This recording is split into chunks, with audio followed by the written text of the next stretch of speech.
So, building a Tellurion says exactly what it means on the tin there. So I'm going to be talking about this project that Sue, Rob and I dealt with about a couple of years ago. And you'll see the real thing at the end when Rob and Sue show it for real, as it were. So perhaps you're familiar with the idea of an orrery in which the planets of the solar system, usually either clockwork or motorized, show the motion of the planets around the sun. A Tellurion is similar, but it's dedicated to showing the motion of the moon around the Earth and the Earth around the sun, generally speaking in more detail and more accurately than you can see in a orrery that tries to do the entire solar system. So the word Tellurion comes from Earth, Tellus, and that's why it's called a Tellurion, spelt different ways in case you see it in different contexts. So why might you want a Tellurion? Why might you want to build one, and what would you do with one anyway? Well, Tellurions are supposed to be educational devices in the sense that they can be used to demonstrate day and night because the Earth rotates, and so you can see why you get day and night. It can tell you about the changing of the seasons because the Earth's axis is tilted, and so as the Earth goes around the sun, you can see why you get the changes to the seasons. You can see the lunar phases because of the way the moon goes around the Earth. And because in addition to the moon going around the Earth, the moon's orbit is tilted, you can also see what happens with lunar eclipses and solar eclipses. And if it's set up correctly and well calibrated and run smoothly, then you can actually run the Tellurion and see when eclipses will take place. So a reminder as to why we don't get a total eclipse of the sun every new moon or a total eclipse of the moon every full moon. The reminder that you need is simply that the moon's orbit is tilted relative to the orbit of the Earth around the sun, which is called the ecliptic. The moon's orbit is tilted by about 5 degrees or so. And so you can see the moon in various positions here.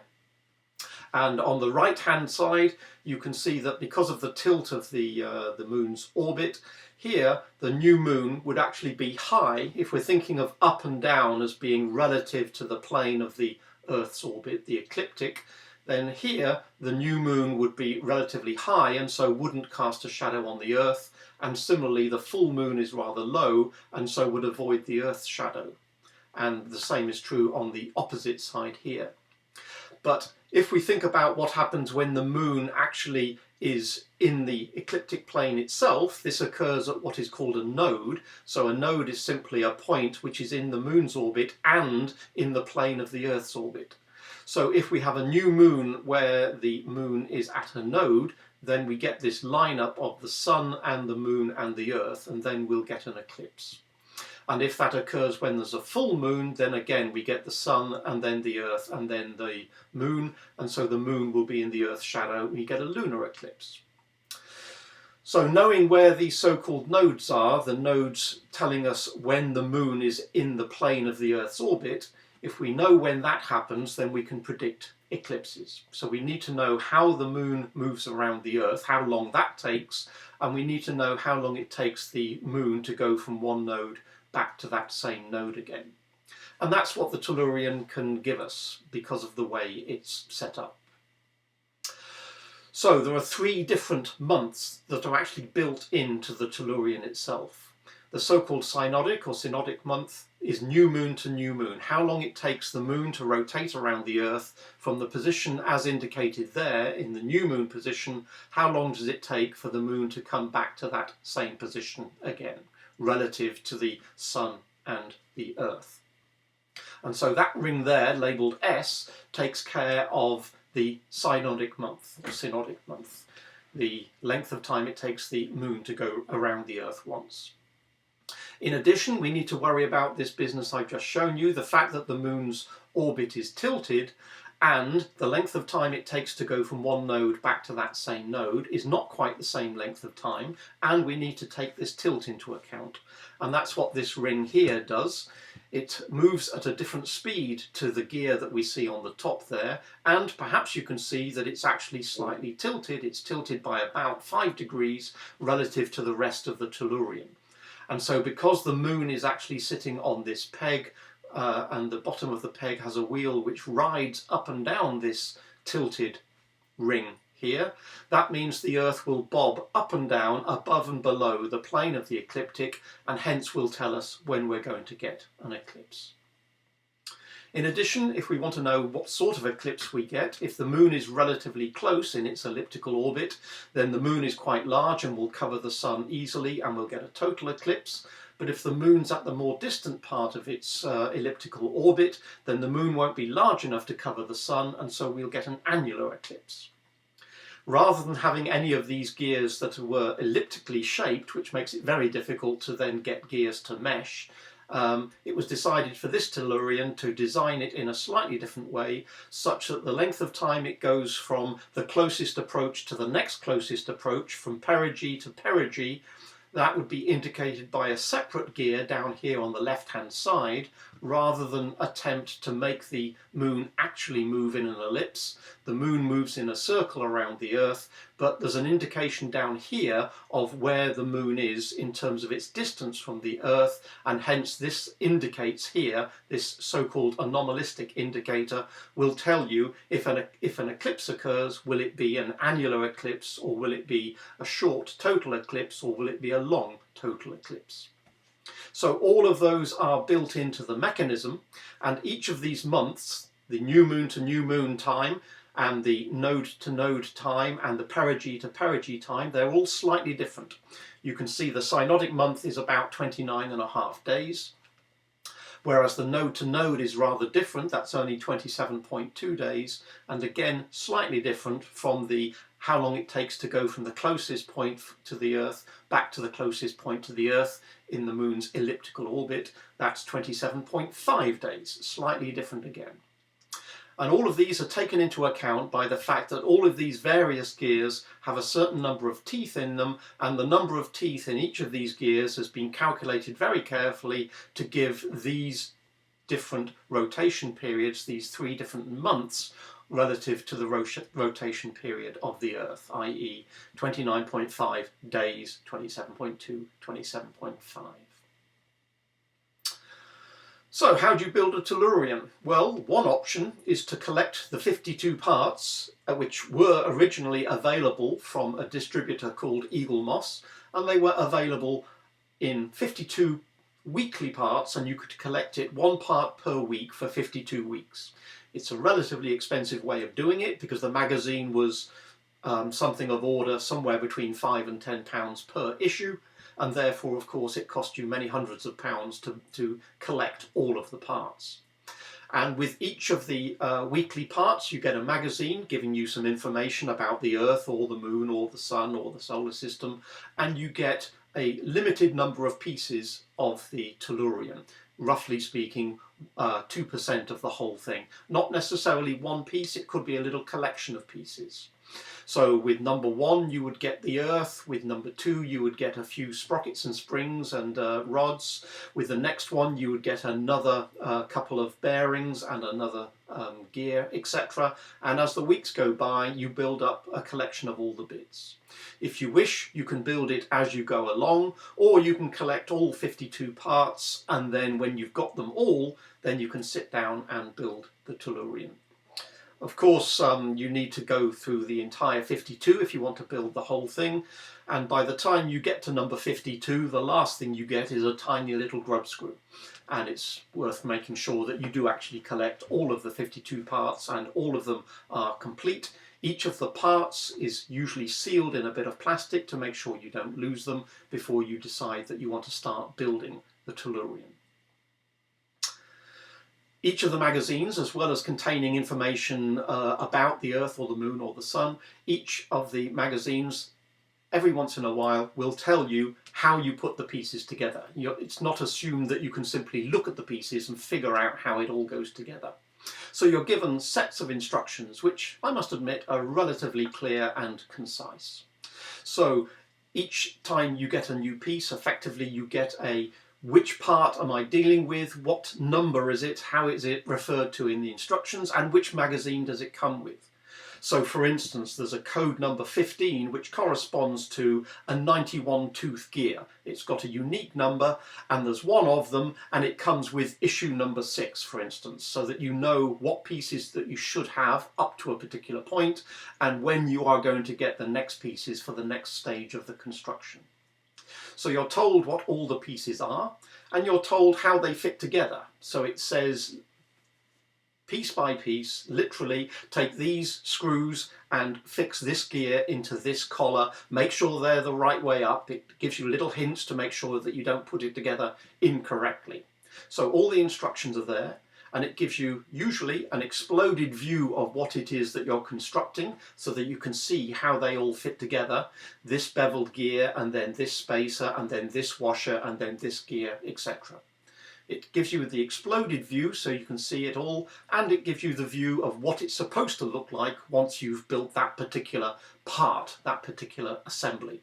And if what you've got in your hand doesn't look like that, then you've done something wrong and you need to look at the instructions one more time.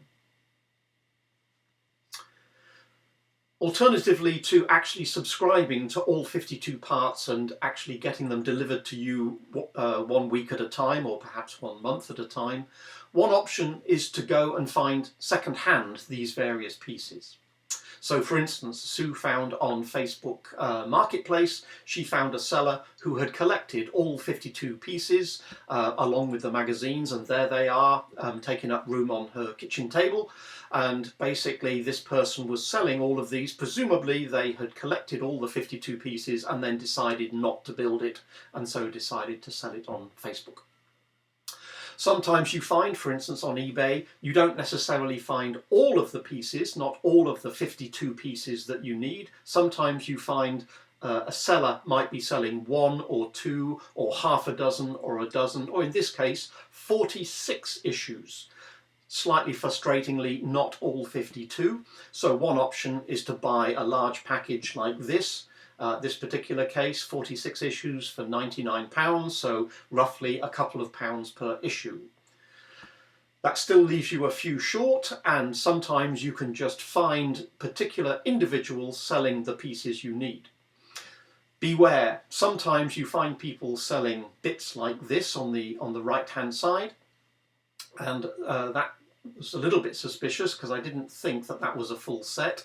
And then I realised that what they're actually selling, perhaps they don't know what they're selling, they were actually selling approximately 2/3 of an orrery and 1/3 of a Tellurion. So you couldn't actually make either of these things. You couldn't make the solar system, you couldn't make the Tellurion. Perhaps this individual had sold other parts, perhaps they had come about acquiring these parts by some means, and they didn't quite know what they had, and they were just selling it effectively as a job lot. So what you can quite clearly do is end up buying a few pieces from this person, a few pieces from that person. If you're lucky, you'll find all 52 available in one place. More likely, you'll be mixing and matching as a sort of pick and mix from various people. And if they sell them as job lots, they don't necessarily sell them as contiguous. It might be that one individual could sell you part number 23 and part number 17 and part number 10 and part number 47. They're not necessarily as a full set, and certainly not as a continuous set. So the chances are that if you buy a few pieces from different people, you will end up to a duplication of parts. You will find that in order to get the 52 that you need, you might have to end up buying a few dozen parts that you don't actually need, but they're part of the job lot that you end up with. And that's sort of where Sue, Rob and I found ourselves. We were buying parts to make sure we could build a Tellurion, but along the way we realised that we were building up quite a few duplicates. It was still cheaper to do that than it was to buy the original 52 at the full price, so buying them second-hand is always a good idea. I say second-hand, but remember these are still sealed in their original plastic bubbles, so they are good as new, as it were. But along the way we realised that we had duplicates. We had the 52 pieces, but we also had dozens of duplicates. And we thought, well, we could just build a Tellurion and then sell the duplicates. Or, given that we've got a lot of duplicates, why don't we just build two? Why don't we just collect 104 bits, 52 times 2? Okay, that leads to a triplication, and we still ended up with spares, but we decided to build 2 Tellurions. And as a homage to the Gemini telescopes, of which there were 2 in the world, Gemini North and Gemini South, we decided that we would build 2 Tellurions. Tellurion South would stay in Bromsgrove, and Tellurion North would come back with me to Liverpool. That was the plan, anyway. So, bear in mind that it can get a bit obsessive. There is evidence that some people start building orreries or start building Tellurions and they don't know when to stop. So we decided to stop after 2 because we thought that was enough. But bear in mind that once you start catching the bug and start collecting parts, it can get away with you if you're not careful. So there's all of the 52 parts of Tellurion South. Tellurion South is what I'm describing for the build. Tellurion North is almost complete, but COVID hit and before I could finish it and take it back to Liverpool, so it's still sitting next door to Tellurion South at the moment. So there's all 52 parts that were purchased. I think this is the Facebook set, the Facebook Marketplace set. All 52 are there, and so you can see they're all in their original packaging, so they are effectively as new. So then it's just a question of sitting down and putting it together as per the instructions. So you build the Earth on its 23-degree tilt there to make sure that you can model how the seasons change. And then once the Earth is in place, you can put the Moon on its synodic ring so that the Moon goes round the Earth. And then you can place the Sun at the centre of that Earth, Moon, Sun arm before finally putting it on the large drum which contains the motor, etc., to drive the whole thing around.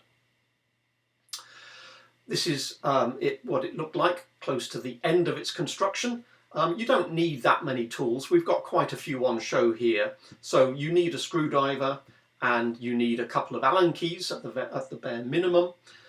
Scissors are useful just for cutting everything out of the plastic housings. Needle nose pliers are handy just for hanging on to some items, depending on how nimble your fingers are. And a little mirror is occasionally handy for looking underneath something where you're trying to work out why that particular gear doesn't seem to be meshing with another gear. Having a little mirror to look underneath some of these pieces or to put it partly inside the construction is quite useful. You can, if you wish, buy a tool set from the actual suppliers of the Tellurion or the orrery, but that's not actually necessary. You can see in this particular case the Tellurion is sitting not only on a tabletop but also in a shallow dish here, a shallow, I think this is from a garden centre, this particular tray, which is handy just in case you are constructing something and a grub screw falls out, then it falls into the black tray, which then of course makes it easy to see, and at no point will you ever find that you have lost a piece on the floor. That never happened. We never lost anything on the floor at any time. No, didn't happen.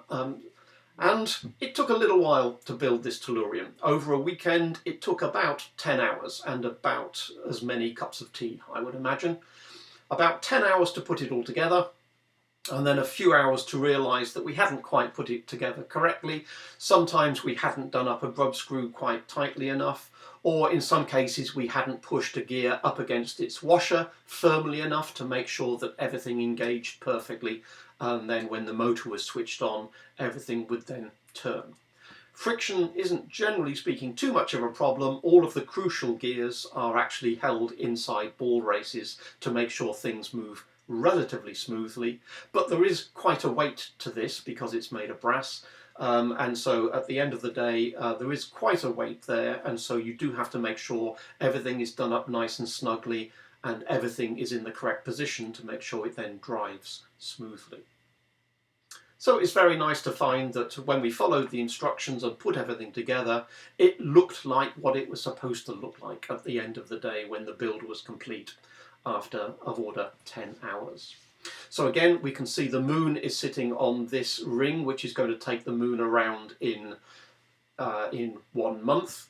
Again, you can just about see that this draconic ring here is tilted at 5 degrees to push the moon up and down as it goes around the Earth to simulate the positions that we would get in eclipses. The anomalistic ring down here points to whether or not we're going to have a total eclipse or an annular eclipse.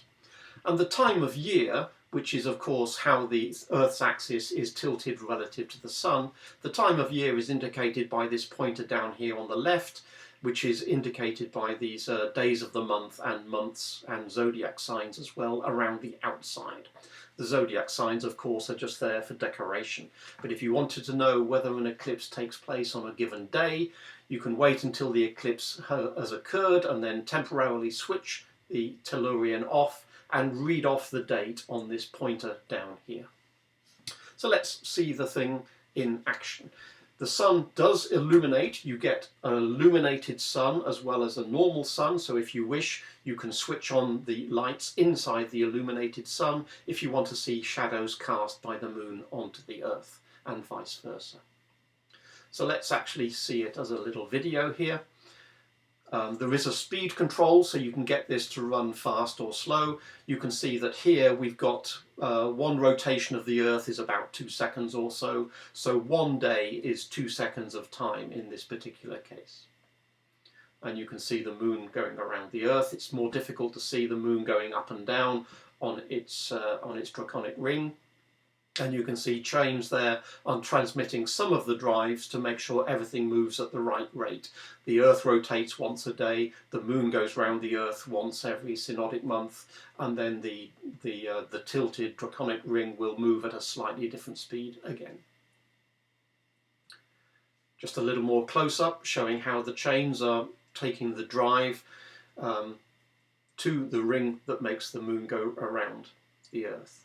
And again, you can see there was I'll just run this again in a second, there was a reflection of the moon here, and the bottom of the moon's pillar sits on this wheel which runs on this tilted ring to make the moon go up and down. Let me just run that video again. You can see a reflection of the moon in the left-hand disc, the left-hand gear, and the wheel there runs in the groove and allows the moon to go around the Earth and bob up and down above and below the plane of the ecliptic. So we went from the 52 pieces sitting on Sue's dining room table, and thanks to all of the magazine which contains the instruction, that's what it was supposed to look like according to the magazines, and indeed that's what it did look like by the time we put all 52 sets of pieces together. So I found it quite a satisfying experience, frustrating at times to try and make sure everything dovetailed correctly and we didn't have too much give in any of the gears such that it ran smoothly. But at the end of the day, it was very rewarding to actually build a Tellurion which did what it was supposed to do, demonstrating the night and day, demonstrating the seasons, demonstrating lunar eclipses and demonstrating solar eclipses. So Eaglemoss are the distributor of these. If you wanted to get in touch, if you go to their webpage, you will find that they have the orrery and the Tellurion and other things as well. As far as I know, it's not on general release at the moment, but it's always possible, given that they've released it twice in the past, they might put it on release again and go back to the weekly distribution. But back issues are available, both from Eaglemoss and from other places, such as Partworks Collectibles. They have, again, the spares as well as the magazines from the Orbiter as well as the Orrery. And in addition, buying second-hand either the complete Tellurion or the individual parts still sealed in their plastic bubbles, you can get individual pieces as back issues of the parts and the magazines. You can get them on Amazon, on eBay and on Facebook Marketplace. It's just a question of watching out to see who is selling what. So that is how you go about building a Tellurion. So I think it's probably good that I stop sharing and then switch over so that Sue and Rob can show you the real thing.